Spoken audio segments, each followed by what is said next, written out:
같은 제목으로 하나님의 말씀을 드리도록 하겠습니다. 우리가 신앙생활을 하고 목회를 하고 세상살이를 하면서 중요한 것은 생각이 중요합니다. 이 생각은 넓이도 깊이도 높이도 없는 것이 영원한 것입니다. 이 생각은 없어지는 것이 아니라 영원한 거예요. 그래서 어떤 생각을 하면서 살아가느냐 하는 것이 참으로 중요한 것입니다. 우리가 인간의 생각도 있지만 무엇보다도 하나님의 생각이 중요합니다. 그래서 우리가 예배드리고 기도하고 찬양하면서 하나님의 생각을 접목시키려고 노력을 해야 돼요. 여기 본문 말씀에 사울이라는 사람이 나오는데 이 사울 한 사람의 생각의 변화를 통해서 사울의 한 사람의 변화를 통해서 기독교 역사에 큰 전환점을 갖고 오게 되는 것입니다. 이렇게 한 사람의 생각의 변화가 엄청난 영향을 끼치기 때문에 우리 한 사람 한 사람의 생각이 참으로 중요한 것입니다. 오늘 본문에 보니까 이 사도 그 사울이라는 사람, 이제 나중에 바울인데 이 사도 바울의 그 한 사람의 생각이 인간의 생각에서 하나님의 생각으로 그 바뀌어갈 때에 기독교 역사가 변화가 되고, 그리고 로마가 복음화되고 오늘날 전 세계 30억 40억의 인구가 예수를 믿게 되는 놀라운 시벌점이 되고 있는 것입니다. 이사야 55장 9절에 보니까 이사야 55장 9절에 보니까 저 하늘이 땅보다 높음 같이 내 길이 너희 길보다 높으며 내 생각이 너희 생각보다 높으니라 그랬어요. 그렇습니다. 하나님은 전지전능하신 분이기 때문에 인간의 생각보다 높은 것이 틀림이 없지요. 그럼에도 불구하고 어떤 때는 마치 내 생각이 가장 높은 것 같이 하나님을 제쳐놓고 내 생각대로 내 방법대로만 살아가려고 하는 사람들이 있습니다. 그러다가 지치고 쓰러지고 넘어지고 다시 또 하나님께 와서 천부의 의지 없어서 두 손 들고 옵니다 하면서 하나님을 의지하게 되는 것이죠. 오늘 이렇게 하나님의 생각이 참으로 인간의 생각보다 높다 하는 사실을 확인하는 그런 말씀들을 세 가지로 나누어서 말씀을 나누면서 은혜를 받고자 합니다. 첫째, 인간의 생각입니다. 사울의 계획이 어땠을까 하는 것을 살펴보겠습니다. 주의 제자들을 향해서 사울의 태도는 어떠했을까요? 사도행전 7장 58절에 보니까 성 밖으로 데리고 가가지고 돌로 스데반을 쳐서 죽이는데 그때 스데반의 옷을 벗겨가지고 그 옷을 사울이라고 하는 청년 앞에다가 던졌다 그랬어요. 그 당시에 총망받는 청년 지도자였던 사울 앞에다가 스데반 집사의 옷을 벗겨가지고 던지면서 예수 믿는 사람들을 핍박하는 것을 시작하라 하는 신호를 보내게 되었던 것입니다. 그 이후에 이 사울이 사도행전 8장 1절에 보니까 스데반 집사의 죽임 당한 것을 마땅히 여겼다가 그 사람은 죽을 짓을 했지 왜 예수를 믿고 예수를 전하는 거야? 지금 모세 율법에 따라서 여호와 하나님만을 섬겨야지 예수는 누구야? 왜 그 사람을 믿는 거야? 왜 그런 복음을 전하는 거야? 마땅히 죽을 짓을 했구나 이렇게 사울은 생각했다 하는 것입니다. 더 나아가서는 사도행전 8장 3절에 보니까 교회를 잔멸할세 남녀를 잡아가지고 감옥에 가두는 일을 했어. 그 잔멸이라는 말은 시편 80편 13절에서 표현된 단어로서 멧돼지가 포도밭에 내려와가지고 완전히 포도밭을 짓밟아버리는 그런 상태를 말하는 거예요. 교회에 들어와가지고 남녀 예수 믿는 사람들은 전부 잡아가서 이 교회를 멧돼지가 들어와서 포도밭을 짓밟듯이 그렇게 만들어버리는 일을 사울이 했다 하는 것입니다. 그랬던 그가 사도행전 9장 1절 오늘 본문 앞에 절을 보니까 이 사울이라고 하는 사람이 여전히 위협과 살기가 등등하여 그랬습니다. 여전히 위협과 살기가 등등하여. 그 위협이라고 하는 것은 살해하려는 그런 모습을 말하는 거예요. 여러분 요즘에 사람들이 무서워요. 그렇죠? 툭하면 사람 죽입니다. 뭐 큰일도 안 해요. 아무것도 아니에요. 조금 기분 나쁘다 그래가지고 사람을 죽이는데 한두 명도 아니고 여러 명을 막 죽이고 이런 그 살인하는 사람들이 우리 주변에 많이 지금 있는데요. 여기 사울의 모습이 그 위협이라는 말은 바로 살해하려는 모습이었어요. 예수를 믿는 사람들을 잡아서 감옥에 가두고 죽이려고 하는 이러한 모습을 이야기하고 있는 것입니다. 살기가 등등했다 그랬어요. 살기가 등등했다. 그것은 바로 그런 생각으로만, 예수 믿는 사람들을 잡아가지고 감옥에 가두고 죽이려는 그런 생각으로만 꽉 차 있어요. 자나 깨나 먹으나 앉아있으나 그런 생각으로 꽉 차가지고, 어찌하면 어디 예수 믿는 사람들 있느냐, 잡아가지고 내가 감옥에 보내야지, 내가 죽여야지, 이런 생각으로 사울이 꽉 차 있었단 말이에요. 이게 바로 사울의 인간적인 생각이었던 것이. 우리가 본 인상이라는 말이 있습니다. 인상은 뭐냐면 그 사람의 이 마음에 무슨 생각이 들었느냐, 그 사람의 그 마음가운데 무슨 계획이 들었느냐, 그것이 겉으로 나타나는 것을 인상이다 그럽니다. 인상이 선한 사람이 있어요. 법 없이도 살만한 사람들이 있어요. 오늘 제가 여러분들 보니까 여러분들의 인상은 다 선합니다. 할렐루야. 분하시고 다 착해 보이고 뭐 법 없이도 살고 있고 남한테 요만한 해도 끼치지 않을 수 있는 그런 인상들을 다 가지고 있단 말이에요. 근데 세상에 나가가지고 이렇게 살펴보면요, 사람들 만날 때에 아이고 무서운 사람이 있어요. 인상이 너무나 험악해가지고 야 혹시 피해당하지 않을까 그래가지고 피하고 싶은 그런 인상을 가진 사람들이 있어요. 여기 사울의 인상이 어땠냐? 이 사울의 인상이 사람을 어떻게든 잡아가지고, 예수 믿는 사람들을 어떻게든 잡아가지고 감옥에 집어넣으려고 하고, 그리고 죽이려고 하는, 그런 남을 살해하려고 하는 그런 생각으로만 가득 차 있으니까, 그런 마음과 그런 계획이 겉으로 드러나니까 이 사울의 인상이 나쁜 그런 사람의 인상을 갖고 있단 말이에요. 이러한 주의 종들을, 사도들을, 집사님들을 대하려고 하는 사울의 태도와 생각이 그랬단 말이에요. 이렇게 사울의 계획이, 인간의 생각이 어찌하든지 잡아가지고 감옥에 보내려고 하고 죽이려고 하는 그런 모습의 인상을 갖고 그런 언행을 하면서 움직이고 있는 이 사울의 모습을 우리가 생각해 볼 필요가 있어요. 이 사울이 대제사장을 찾아갔습니다. 대제사장을 찾아가지고 공문을 청하는 거예요. 그 당시에 대제사장은 사내들인 공회의 의장이었습니다. 로마 정부와 협약을 맺어가지고 행정권과 사법권을 국내와 국외에 있는 사람까지 유대인들 앞에 다 행사할 수 있는 그런 권한을 가진 사람이 대제사장이었어요. 사내들인 공회의 의장이었습니다. 그 사람한테 가지고 공문을 청했는데 다메섹에 있는 각 해당에다가 보내는 공문을 청했다 그랬어요. 그 다메섹이라는 동네는 어디입니까? 예루살렘으로부터 230km 떨어져 있는 동북쪽에 있는 그런 도시였어요. 오늘날 말하면 서울 있지 않습니까? 서울에서 저 동북쪽으로 내려오게 되면은 서산이나 저 홍성 쪽에, 우리 김원남 권사님 오늘 2박 3일 동안 기도출 수련회 하시고 어제 안 가시고 주무시고 이제 오늘 참석했는데, 그 서산이나 홍성 쪽에 좀 있는 3년이 산악으로 둘러싸여 있고 671m의 고원 지대가 바로 다메섹이라는 동네였습니다. 근데 그곳에는 유대인들이 많이 살고 있었어요. 회당이 30개, 40개가 있었고 유대인들이 한 4만 명 이상이 살고 있었다라고 보고가 되고 있습니다. 그리고 요세푸스의 보고에 의하면은 AD 66년에 네로가 박해를 할 때 기독교인들을 막 죽이고 사자한테 물어 죽이고 이 박해할 때 그때 1만 명 이상이 학살을 당한 곳이 다메섹이다, 이렇게 보고가 되고 있습니다. 그래서 그 다메섹에 유대인들이 많고 특히 여자분들이 예수를 많이 믿었어요. 그 여자분들이 기독교인들이 많이 있다는 소식을 듣고 그들을 잡아서 예루살렘으로 데리고 와가지고 감옥에다가 집어넣으려는 계획을 갖고 대제사장한테 가서 다메섹의 각 해당으로 가는 공문을 청하러 가게 됐다고 하십니다. 그래서 그 공문을 가지고서 이제 돌을 쫓는 사람들을 잡으려고 다메섹으로 가게 된 거예요. 이 도라는 것은 뭐냐면 십자가의 도인데 바로 기독교를 이야기하는 다른 표현 중에 하나인 것입니다. 그 돌을 쫓는 사람을 잡으려고 이제 가는 거예요. 다메섹으로 가는 것입니다.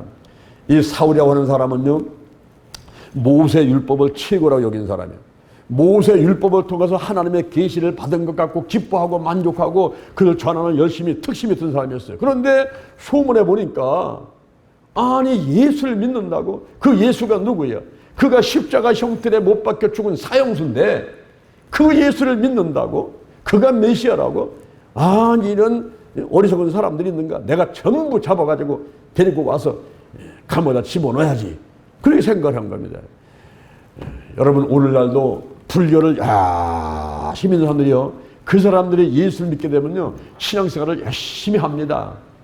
이 사울이 모세 율법을 신봉하고 하나님만을 열심히 섬겼던 열심히 특심인 사람인데, 예수 믿는 사람만 전부 잡아서 감옥에다 집어넣으려고 하는 그 열심이 오히려 원동력이 돼가지고 나중에 이 사람이 회개를 하고 회심을 하고 예수를 전하는 사람이 됐을 때는요 엄청 열심을 내는 사람이 됐어요. 고린도후서 11장 23절에 보니까 너희가 그리스도의 일꾼이냐 정신없는 말을 하거니와 나는 더욱 그리하도다. 내가 수고를 많이 했고 감옥도 많이 갔고 여러 번 죽을 뻔도 했고 유대인들의 40에 하나 감암매를 5번을 맞고 태장을 3번 맞고 그리고 1번 돌에 맞고 3번 파선에 7주야를 내가 있었고 그리고 여러 번 죽을 뻔했는데 여러 여행 가는데 죽을 뻔했는데 강의 위험, 강도의 위험, 동족의 위험, 이방인의 위험, 시내와 광야와 바다와 위험, 여러 거짓 형제들의 위험 가운데 여러 번 죽을 뻔했다고 고백하고 있어요.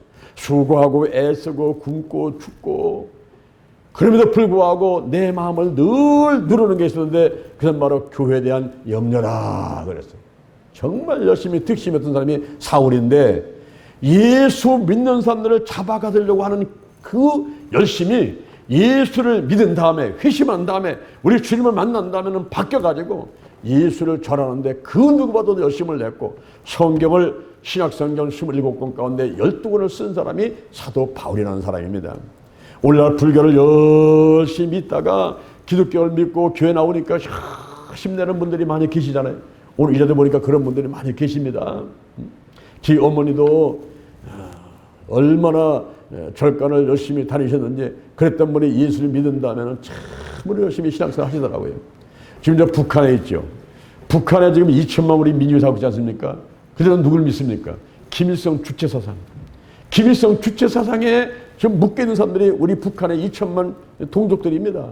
그런데 이제 통일돼 가지고 그 김일성 그 자리다가 하나님만 딱 모시면은 이분들은요 우리 남한에 있는 사람보다 더 열심히 신앙생활을 할 사람들이에요. 원래는 북한이 교회가 더 많았습니다. 원산 부흥운동 그리고 평양 장대인기 부흥운동 100만 구령운동 이런 운동들이요 전부 북한에서 일어났고 그 당시에 20만 몇밖에 안 되던 대한민국 이 한반도 땅에 지금 오늘날 1200만이 예수를 믿게 되고 북한에서도 현재 한 500여 기도 초소가 있고 공식적으로 2개 교회가 있다 12,000명의 성도가 있다 하지만은 이 한반도 땅에 현재 1000만 명 이상이 예수를 믿게 된 것은 북한부터 시작된 거예요. 북한에서 성령의 역사를 통해 가지고 20만 밖에 안 되던 그 당시에 100만 명의 기독교들을 만들자라는 운동이 펼쳐지면서 이렇게 오늘날 한반도가 이 한민족이 예수를 잘 믿는 민족이 됐거든요. 그러니까 북한의 김일성 주체상을 빼버리고 거기다가 여호와 하나님을 모시도록 우리가 그렇게 기도를 해야 돼요. 그러면서 그런데 이번에 8월 14일 날 서울시청 광장에서 남북한을 성령으로 하나 복음 통일하자 이런 주제를 가지고 우리가 집회를 하게 되는데 그때 24시간 동안 시청 앞에서 복음을 전하는 가운데 우리 단체는 이제 오후 5시에 가가지고 1시간 동안 기도하고 부르실 겁니다. 남북한을 성령으로 하나 만들어가지고 저 북한 땅을 복음화 시키자. 이렇게 이제 기도를 하게 되는 것이죠. 여러분, 이 사울이라는 사람의 생각을 보세요. 사울이라는 생각이 이 사람의 생각이 어떻습니까? 어찌하든 얘기는 예수 믿는 사람들을 잡아가지고 감옥에 가두고 죽이려고 하고 스데반 집사 죽는 것을 마땅히 여기고 그 옷을 번서 자기 앞에 던지니까 그래 내가 한번 나가서 한번 해봐야지 앞장서 뛰면서 의욕과 살기가 등등해가지고 주의 제자를 잡아 죽이려고 공문을 취해가지고 다메섹 수상으로 가는 이런 사울의 모습을 여러분 한번 가만히 보세요. 이게 인간적인 계획이고 인간적인 생각이었다 이 말입니다. 그런데 이러한 사울이 어떻게 바뀌어가는가 보세요. 두 번째 생각이 바뀌어가는 과정을 보겠습니다. 이제 공문을 취해가지고 다메섹에 예수 믿는 사람이 많다고 해서 막 하다가 다메섹 도상에서 길거리에서 놀라운 체험을 하게 되는 것입니다. 그것은 호련히 빛이 비치면서 그 자리에 엎어져 버리는 거예요. 빛이 비쳤다니까 전등빛이나 햇빛이나 빛이 비친 것도 이게 단순하게 생각할 수가 있습니다. 그래서 성경에서는 자세히 설명해 주냐고 사도행전 22장 6절에 보니까 사도행전 22장 6절에 이 빛은 큰 빛이었다 이렇게 소개를 하고 있습니다.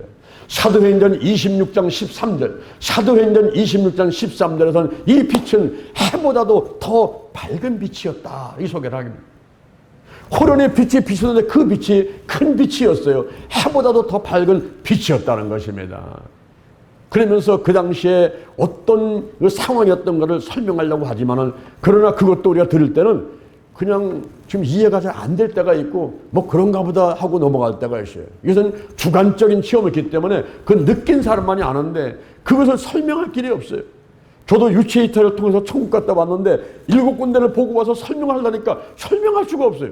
야, 그 어디 본 거를 이거를 형용사를 다 동원해서 해도 그거를, 그 아름다운 것을 설명할 길이 없는 거예요. 길바닥에 그것이 보석에다가 이 길바닥 보도가 깔려 있고 그렇게 아름다운 것을 어떻게 설명할 길이 없더라고요. 나는 알고 있는데 온갖 형용사를 동원해서 설명해도 사람들을 설득하고 이해시키기가 좀 어려운 면들이 있더라고요. 여기서 이제 사울이 다메섹 도상에서 빛을 보고 엎어졌을 적에 그 상황이 큰 빛이었다, 해보다 더 밝은 빛이었다, 이렇게 얘기를 해도 잘 이해가 안 되고 그런가 보다 하게 되는 것이죠. 요한 1서 1장 5절에 보니까 하나님은 빛이란 말이에요. 요한복음 8장 12절에 보니까 나는 세상의 빛이라, 나를 따르는 자는 어둠에 다니지 않고 생명의 빛을 얻으리라 그랬거든요. 다시 말하면 사울이 예수님을 만났다, 이런 얘기예요. 사울이 다메섹 도상에서 부활하신 예수님을 만났다, 이것입니다. 예수님은 죽고 부활하시고 승천해서 하나님 우편에 계신 그분을 만났다는 거예요. 다메섹 도상에서 길거리에서 호련히 빛이 비쳤다, 그 예수를 만나고 예수님과 대화를 나누는데 예수님께서 이렇게 말씀하시는 거예요. 사울아, 사울아, 사울아, 사울아.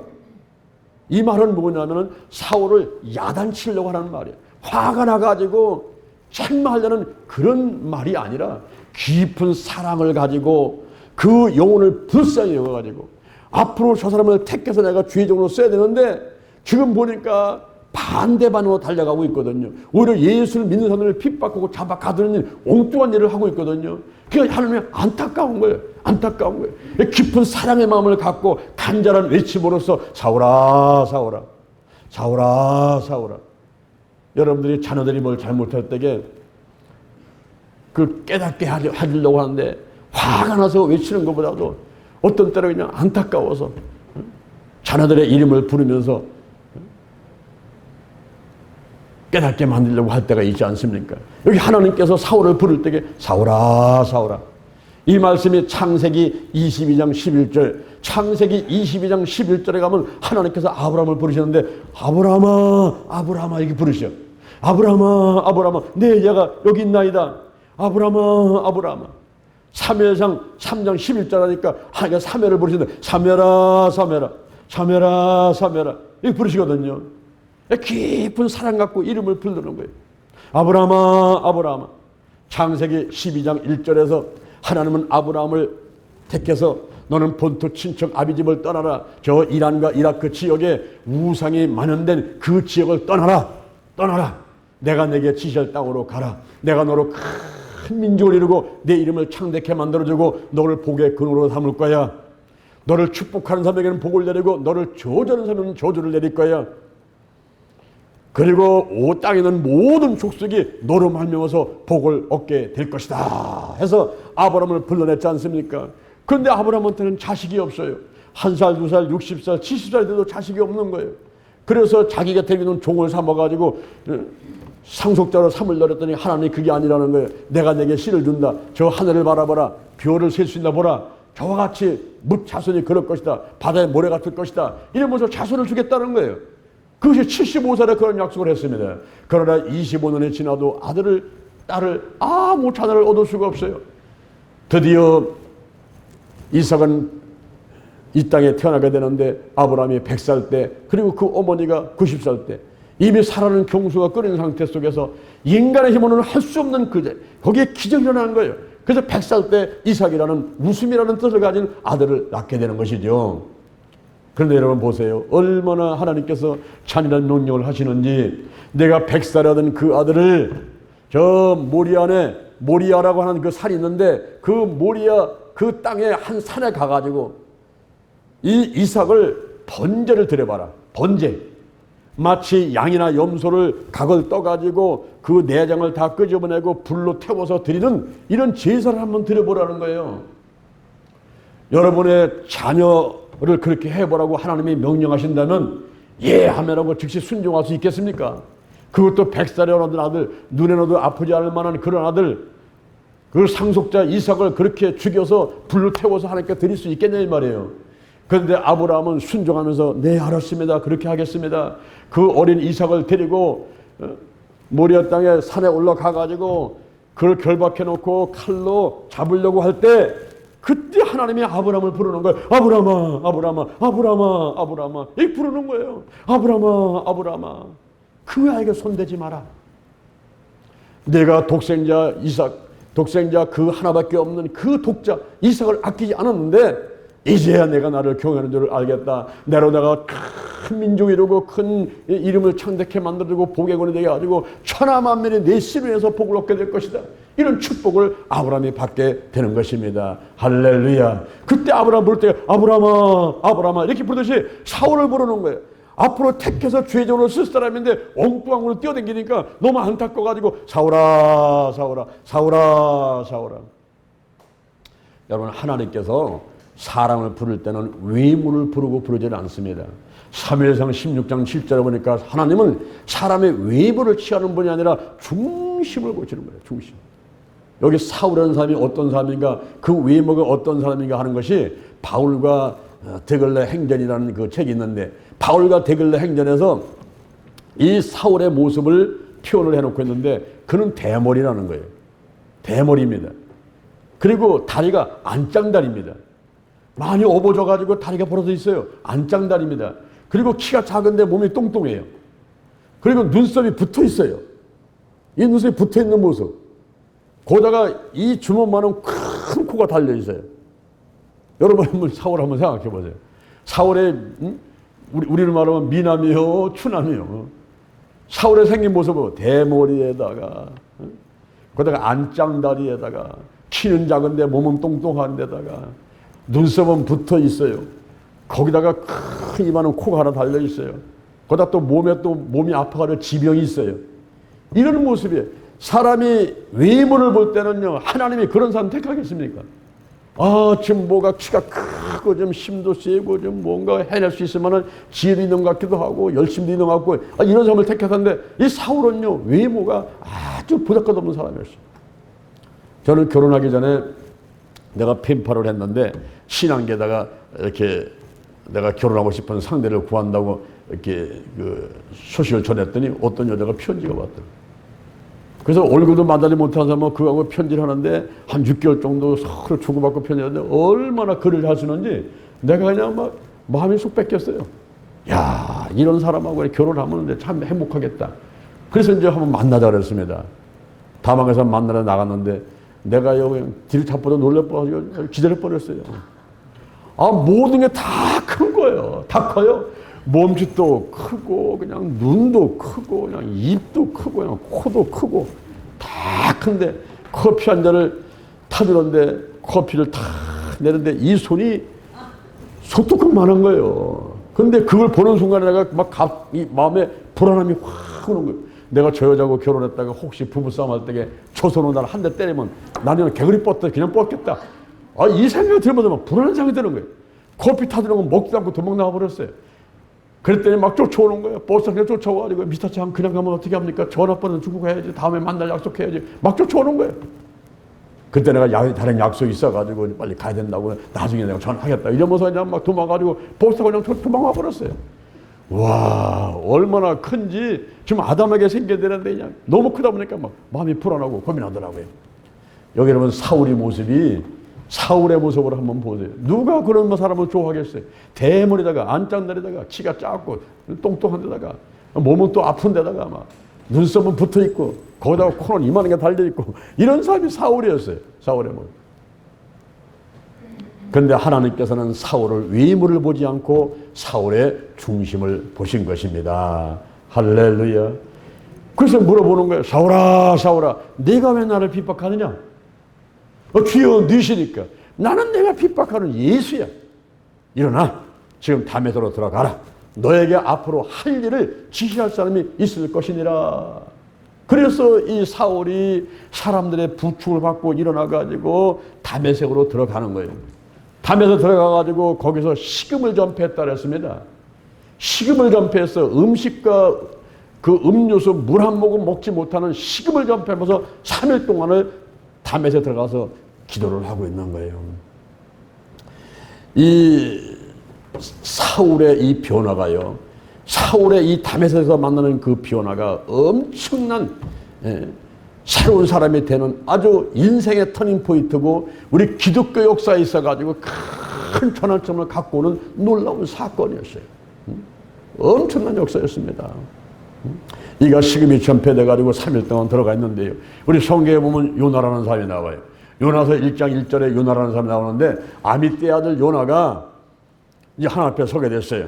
자, 요나야, 내가 지금 니느웨에 가가지고 서서 외쳐라. 그 악독이 내게 상달하였느니라. 그때 이 요나가요, 마음이 굉장히 기분이 나쁜 거예요. 왜냐하면 저 지금 니느웨 사람들이 죄가 많아가지고 망했으면 좋겠는데, 아니 하나님은 거기 가서 왜 복음을 전해가지고 그들을 살려주려고 합니까? 그런 생각 들었어요. 올라는 바람은 북한에 가서 복음을 전해라 이게. 기분 나쁜 거예요. 하나님 아버지, 저 김정은은 지금 전쟁광입니다 지금.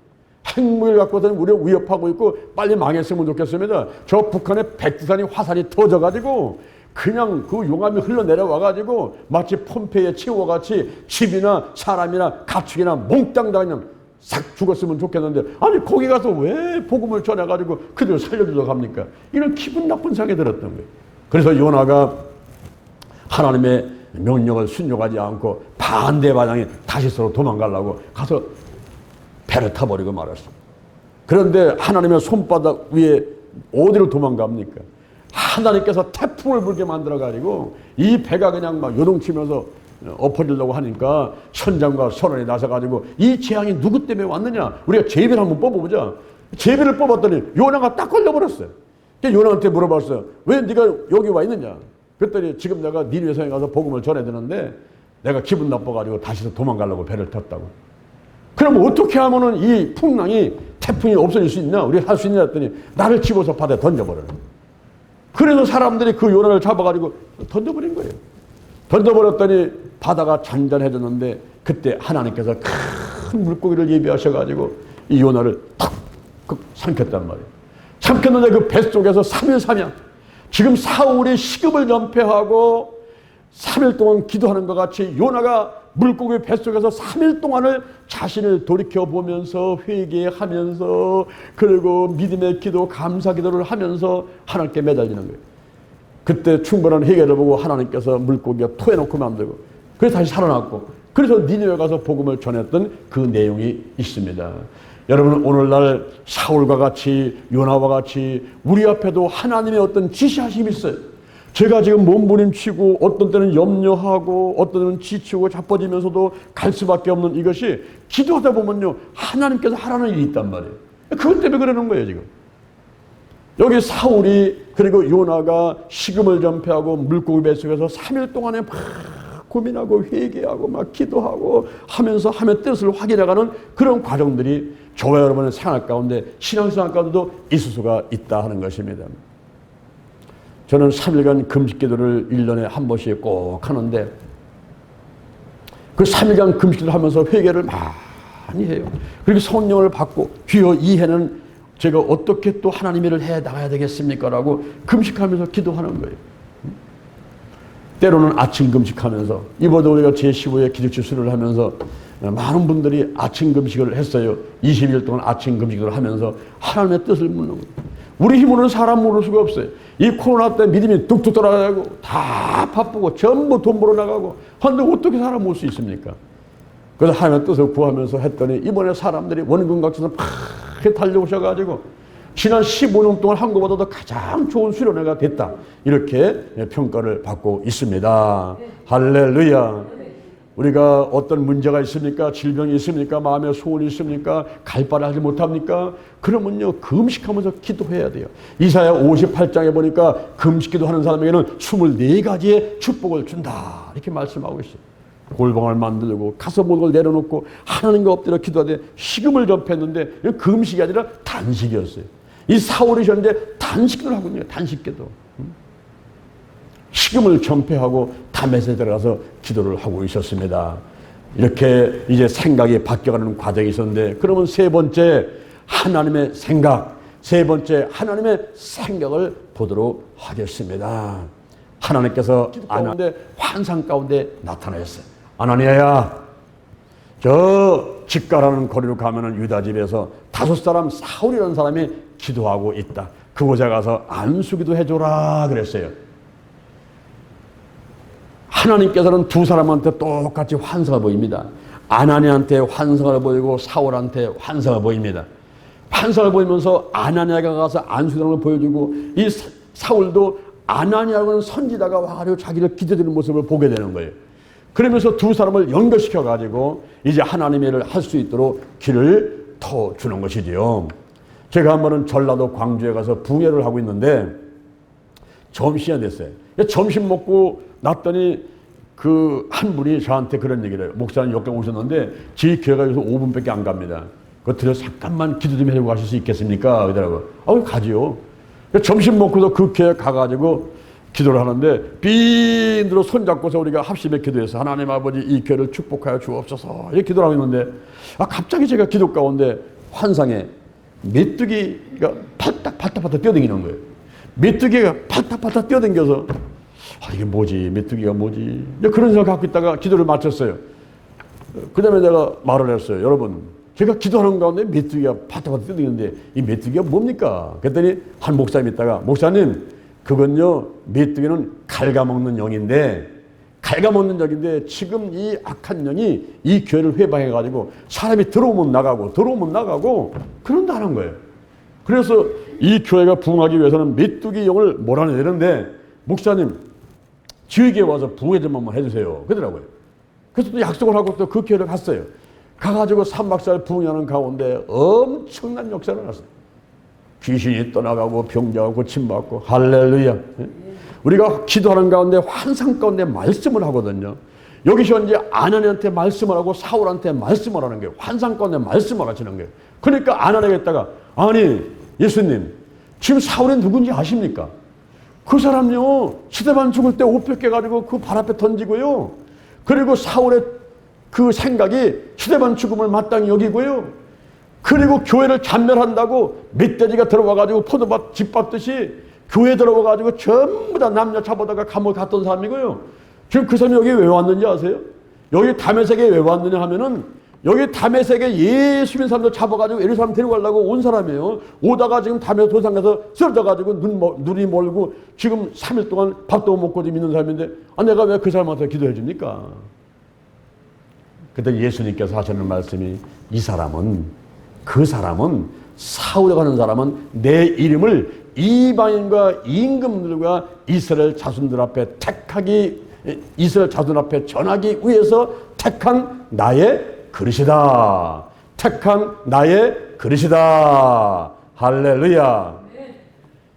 예수께서 택한 나의 그릇이라는 거예요. 그러면서 이 사울이 선교 대상이 세 분야인데 그 한 분야가 이방인이라는 거예요. 이방인은 이스라엘 백성들이 아닌, 유대인들이 아닌 다른 민족한테 복음을 전하는 일을 이 사울이 해야 된다 하는 것을 말씀해 주고 있는 것입니다. 그런데 여기 보세요. 이 사울은 이방인들한테는 배타적이었어요.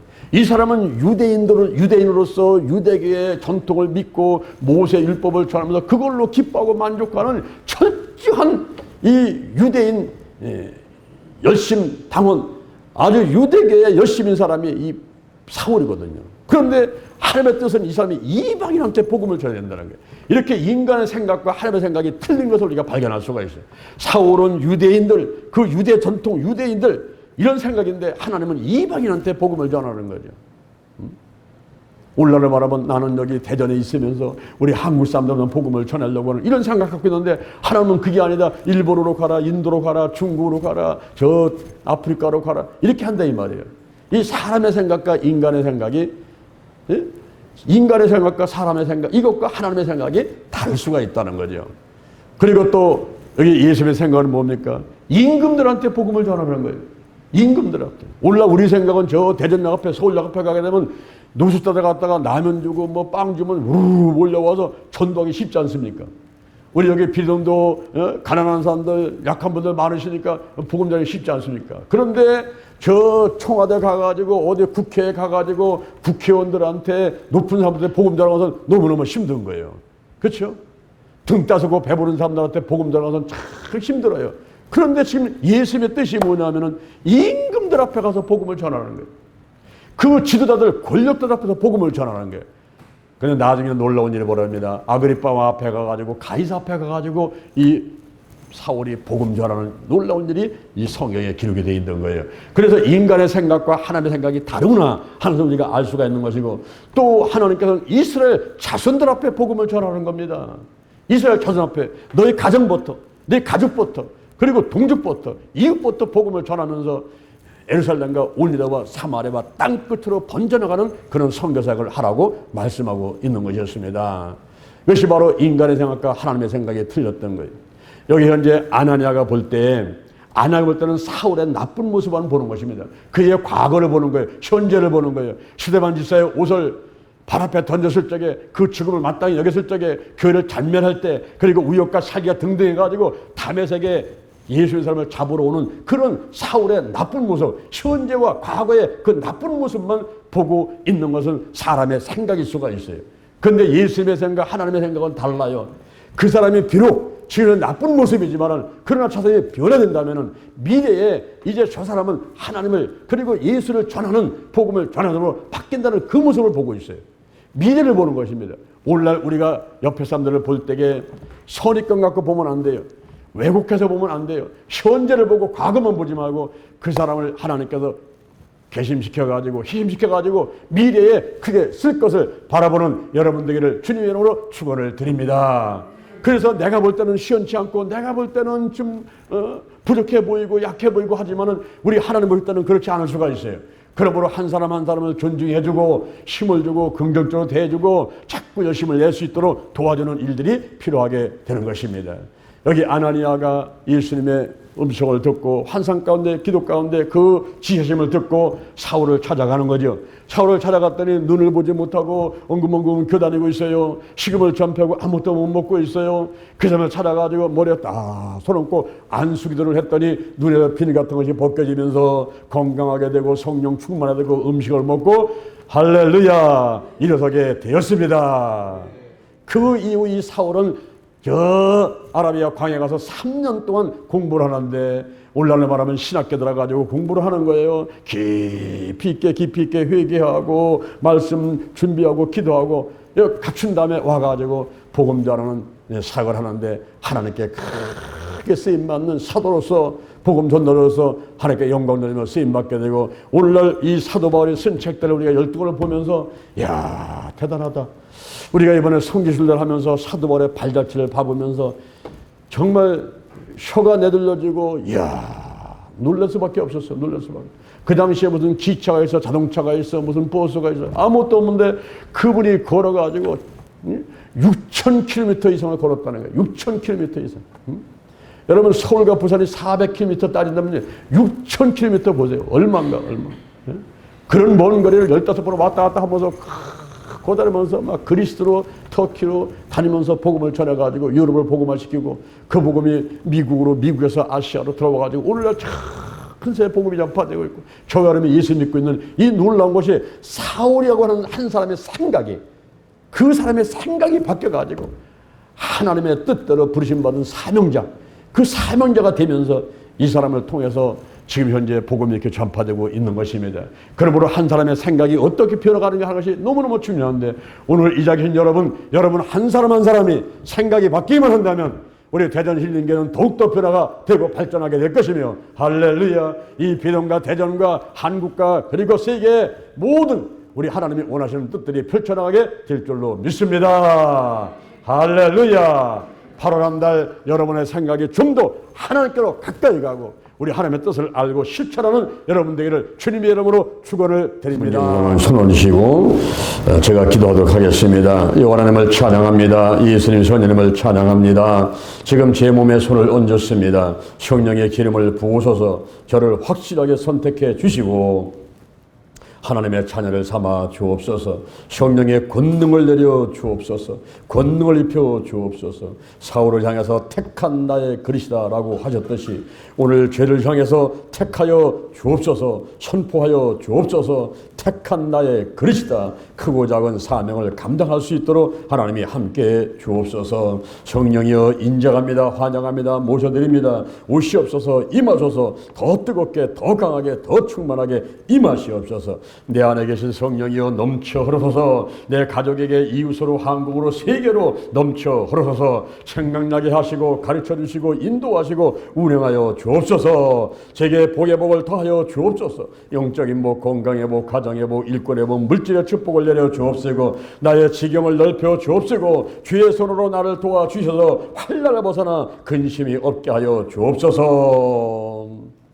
영권, 인권, 물권이 필요합니다. 영역, 치료, 도덕력, 정직, 성실, 근면, 충성, 온유, 검선, 인내, 감사로 무장했습니다. 나사렛 예수 그리스도 이름으로 멸하니 마귀와 사단과 악한 영들을 드러나고 떠나갈지어다. 죽음의 영, 우상의 영, 거짓의 영, 음란의 영, 미움과 욕심과 교만과 의심의 영, 가난과 저주와 실패와 질병의 영들이 다 드러나고 떠나갈지어다. 근심, 의심, 욕심, 염려가 떠나갈지어다. 내 몸을 빼앗는 우상들, 내 몸의 깊은 상처들, 찐뿌리가 다 드러나고 끊어질지어다. 반응이 약화될지어다. 치유받게 될지어다. 문제는 다 따라가라. 사업장, 직장, 가정, 자녀, 물질의 문제가 해결받게 될지어다. 나쁜 습관들이 끊어져라. 술과 담배, 마약, 도박, 분산투회, 아동폭력, 성폭력, 가정폭력, 게으름과 가습이, TV, 인터넷, 휴대폰, 게임 중독, 모든 중독들 다 치료받게 될지어다. 가출과 올바르 못한 운전 등등 다 깨끗하게 치유받고 기도하는 습관, 전도하는 습관, 예배드리는 습관, 칭찬하는 습관, 축복하는 습관이 있게 될지어다.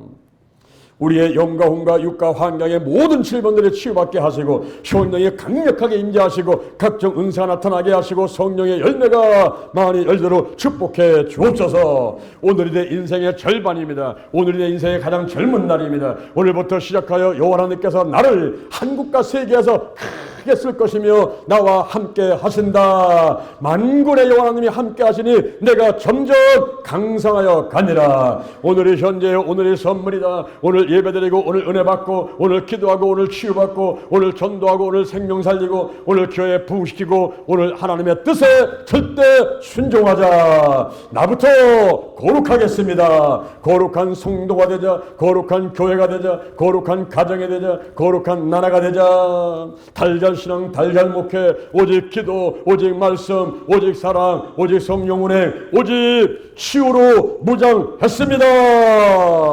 좋은 일이 일어났습니다. 기도치의 기적이 일어났습니다. 8월 한 달 승리했습니다. 더위는 떠나갔습니다. 건강으로 지켜주셨습니다. 감사합니다. 예수님의 이름으로 기도드립니다. 아멘. 할렐루야. 우리 하나님께 영광.